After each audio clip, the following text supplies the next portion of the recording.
Dream castle signal ते मखमलाबाद रस्त्याच्या कामाची चौकशी करण्यात येऊन मनपा कार्यालयात कार्यालयीन वेळेत हजर नसणाऱ्या अधिकारी व कर्मचाऱ्यांवर कारवाई करण्यात यावी यासाठी निवेदन राष्ट्रवादी काँग्रेस पार्टी ओबीसी सेल जिल्हाध्यक्ष ॲडव्होकेट सुरेश आव्हाड यांच्या नेतृत्वाखाली शहर अभियंता श्री संजय अग्रवाल यांना देण्यात आले। ड्रीम कॅस्टेल सिग्नल ते मखमलाबाद या ठिकाणचा रस्ता 8 महिन्यांपूर्वी म्हणजे साधारणतः ऑक्टोबर 2024 मध्ये दुरुस्त करण्यात आला होता। सदरील बुजवण्यात आलेले खड्डेच पुन्हा ओपन झाल्याने तसेच सदरील रस्ता दुरुस्तीचे काम केल्यानंतर 1 वर्षभरात पुन्हा त्याच ठिकाणी मोठ्या प्रमाणावर खड्डे पडलेले असल्याने सदरील रस्त्याचे काम संबंधित ठेकेदारांकडून विनामूल्य करून घेणे गरजेचे असताना देखील त्याच ठेकेदारांना पुन्हा नवीन रस्ता दुरुस्ती देण्याचे काम आलेले असून सदरील ठिकाणी मनपाचे कनिष्ठ अथवा वरिष्ठ अभियंता फिरकून देखील बघत नसल्याने सदरील रस्त्याच्या दर्जेबाबत संशय व्यक्त केला जात आहे।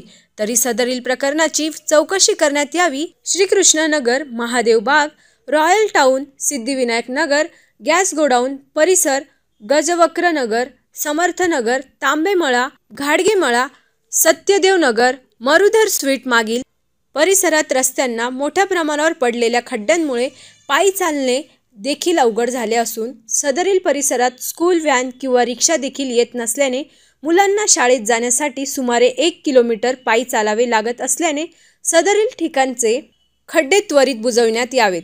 क्रांतीनगर, उदय कॉलनी, विद्यानगर आदी परिसरात नव्याने चेंबर टाकण्यात यावेत आदी मागण्यांचे निवेदन देण्यात आले असून सदरील मागण्यांना त्वरित विचार न झाल्यास येणाऱ्या काळात मनपा समोर मोठे आंदोलन करण्यात येईल असल्याचे यावेळी ॲडव्होकेट सुरेश आव्हाड यांनी सांगितले। यावेळी तुकाराम दराडे, वसंत पगार, दिलीप साळी, अशोक शेंडगे, मीना पेहरकर, रंजना पगार, संगीता भरसाट, मंदा गांगुर्डे, योगिता महाले, रंजना तांदळे आदी उपस्थित होते। साहेब की कशा पद्धतीचं वातावरण आहे नाशिक शहरामध्ये गेल्या काही दिवसांपासून सुरू आहे। आज ड्रीम कॅस्टल ते मखमलाबाद या रस्त्याचं नूतनीकरणाचं काम म्हणण्यापेक्षा खड्डे बुजवण्याचं काम सुरू आहे, परंतु आपण जर बघितलं ते अतिशय निकृष्ट दर्जाचं काम सुरू आहे। त्या कामासाठी आम्ही वारंवार पाठपुरावा केला, त्याचं कुठेतरी आता खड्डे बुजवण्याचं काम सुरू झालेलं आहे, परंतु त्या कामात आपण जर बघितलं असेल तर मागच्या वर्षी म्हणजे 8 महिन्यापूर्वीच साधारणतः ऑक्टोबर 2024 मध्ये सदरील कामाचे निवेदन काढून ते खड्डे बुजवण्याचं कॉन्ट्रॅक्ट देण्यात आलं होतं। हास्यास्पद गोष्ट अशी आहे की 1 वर्ष देखील ते काम टिकलं नाही आणि तिथे मोठमोठ्या स्वरूपात पहिल्यापेक्षा जास्त मोठ्या प्रमाणात खड्डे पडले। असे खड्डे असताना त्याची चौकशी न करता पुन्हा त्याला रिटेंडरिंग करून त्याच कॉन्ट्रॅक्टरला पुन्हा तिथे ते खड्डे बुजवण्याचं काम देण्यात आलेलं आहे। खरं तर याचा आम्ही सर्वांच्या वतीने निषेध करतो।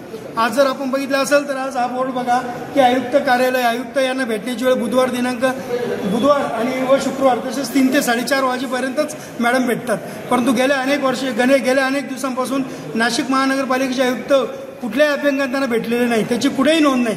आपण जर बघितलं असेल तर आयुक्त साहेब केवळ आणि केवळ VC घेतात, कुठेतरी पत्रकार परिषद घेतात, कुठेतरी एखाद्या मोठ्या रस्त्यावर जातात, फोटो काढतात आणि बातम्या करतात, परंतु सर्वसामान्यांच्या समस्या ऐकून घ्यायला अथवा कार्यवाही करायला त्यांना कुठल्याही प्रकारचा वेळ नाही। याचा आम्ही खऱ्या अर्थाने निषेध नोंदवतो। आमची मागणी एकच असणार आहे की आयुक्तांनी याच्यात कुठेतरी सुधार आणला पाहिजे।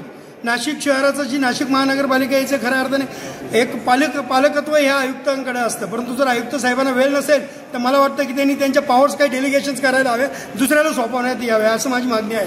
आपण जर बघितलं असेल तर अनेक भागामध्ये श्रीकृष्णनगर असेल, महादेव कॉलनी असेल, मोठमोठ्या प्रमाणात खड्डे आहे। आज त्यांच्याकडे बस देखील जात नाही। स्कूल बसमध्ये मुलांना सोडण्यासाठी सुमारे 2 किलोमीटरपर्यंत पायी चालत जावं लागतं आणि नंतर तिथून पुढे मुलगा कुठेतरी स्कूल बसमध्ये बसतो, तिथे ऑटो देखील येत नाही, रिक्षा तिथे येत नाही। अशी परिस्थिती असताना या आयुक्तांना जर आम्हाला भेटण्याची वेळ नाही आहे, त्यानंतर तिथं पंचवटी विभागाचे जे तिथं राजपूत म्हणून अधिकारी आहेत, त्याच्यानंतर त्यांच्या खालीचे जे भूषण जाधव आहेत हे देखील निर्डाव झालेले आहेत। यांना अनेक जणांनी इथल्या अनेक लोकांनी ऑनलाईन तक्रारी टाकल्या, परंतु फक्त ॲक्शन इनिशिएटेड म्हणून ते कारवाई करत नाही आणि सोडून देतात।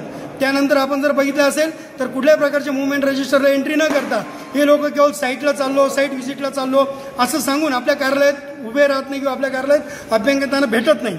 यांची खऱ्या अर्थाने चौकशी झाली पाहिजे की हे किती ते किती वेळात आणि कुठल्या साईटवर गेलेले होते, परंतु केवळ आणि केवळ मलिदा लाटण्यासाठी हे कुठेतरी जाऊन चौकशी करत कुठेतरी बाजूला बसलेले असतात। याची खऱ्या अर्थाने चौकशी होणं गरजेचं आहे।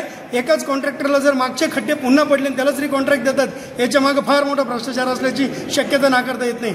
त्यामुळे आमची आज सर्वांच्या वतीने मागणी आहे की लवकरात लवकर ह्या ज्या प्रकरणाची चौकशी झाली पाहिजे ते जे खड्डे पडले होते ते 1 वर्षभर देखील टिकले नाही, पुन्हा तरी टेंडर का काढण्यात आलं, याच्या मागे कोणाचा हात आहे? त्याच पद्धतीने जे निर्डाव झालेले अधिकारी, जे तिथं बांधकाम विभागाचे कर्मचारी, ते भूषण जाधव असतील किंवा राजपूत साहेब असतील, हे जर लोकांना भेटले नाही तर यांच्यावर लवकरात लवकर कारवाई करण्यात यावी अशी मागणी आज आम्ही इथं नोंदवण्यासाठी इथं आलेलो आहोत. आणि जर आज आमच्या मागण्यांचा जर लवकरात लवकर विचार झाला नाही तर येणाऱ्या 15 ऑगस्टला आम्ही फार मोठ्या प्रमाणात इथं आंदोलन करणार आहोत. त्याची परवानगी मागण्यासाठी इथं आलेलो आहोत. कदाचित आम्ही इथं झेंडावंदन देखील या भ्रष्ट अधिकाऱ्यांना करू देणार नाही, याचं देखील आम्ही इथं जाहीर इशारा देतो.